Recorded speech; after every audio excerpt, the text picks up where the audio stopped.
नमस्कार. या क्षणाची सर्वात मोठी बातमी.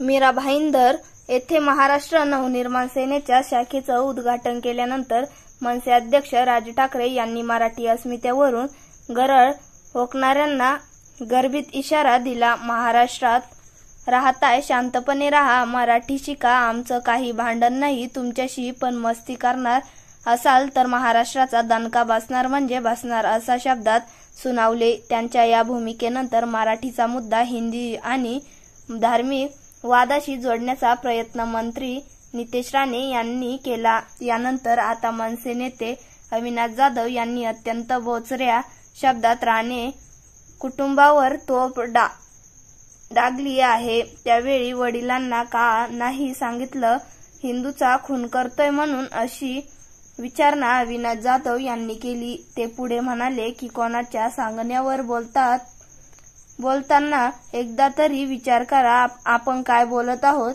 किती दिवस भांडी घासणार, पद टिकवण्यासाठी भांडी घासणार आहात, विचार न करता समोरची स्क्रिप्ट वाचतोय, अशा शब्दात अविनाश जाधव यांनी नितेश राणेंच्या वक्तव्याची खिल्ली उडवली. नितेश राणे यांनी मीरा रोडच्या नयानगर मध्ये डॉक्टर बाबासाहेब आंबेडकरांचे संविधान मानले जात नाही, तिथल्या गोलटोपी वाल्यांच्या तोडून मराठी कधी निघणार, अशी विचारणा केली होती. यानंतर संदीप देशपांडे यांनी सुद्धा पलटवार नितेश राणे यांना